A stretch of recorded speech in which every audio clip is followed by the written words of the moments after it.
Terima kasih ya Anim sudah datang kembali di sesi konseling ini dan bersedia berbagi cerita.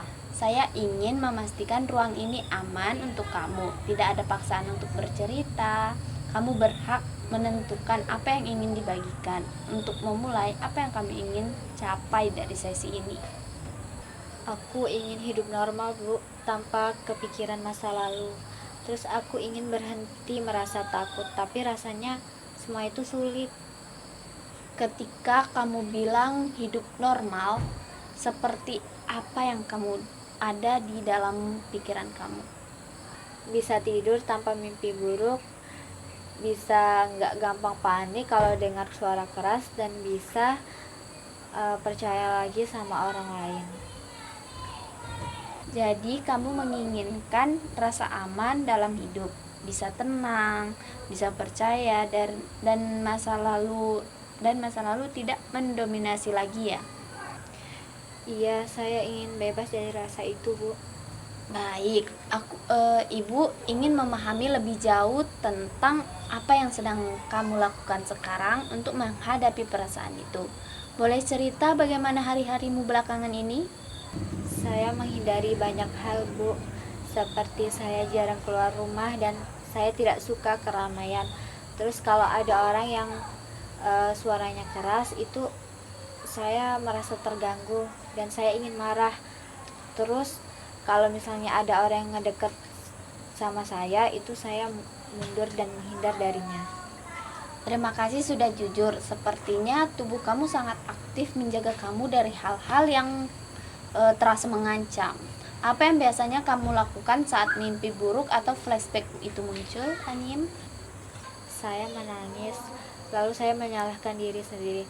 Kadang juga saya memukul diri sendiri karena saya merasa diri saya itu lemah. Kamu menyalahkan diri, apa yang terlintas dalam pikiranmu saat itu? Kalau saja saya bisa lebih kuat waktu itu, mungkin semua ini tidak akan terjadi. Saya mendengar rasa sakit, kecewa, dan kemarahan yang sangat besar terhadap diri sendiri. Nah, sekarang kita boleh sama-sama mengevaluasi tindakan kamu saat ini menghindar situasi sosial, menyakiti diri sendiri, menyalahkan diri. Apakah itu membawa kamu lebih dekat pada keinginan hidup aman dan tenang? Tapi malahan itu membuat saya merasa takut dan saya merasa sendirian.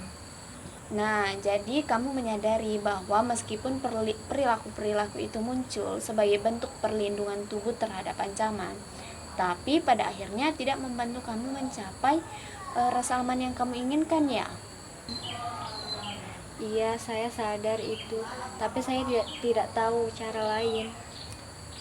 Itu wajar Anim, orang yang terluka menggunakan strategi bertahan yang mereka tahu pada waktu itu. Tubuh kamu tidak lemah. Tubuh kamu sedang berusaha melindungi kamu dan sekarang kamu berada di tahap dimana kamu dan ingin cara bertahan yang baru, cara yang lebih menurut kamu itu lebih sehat. Saya ingin itu, Bu, tapi saya belum tahu caranya bagaimana.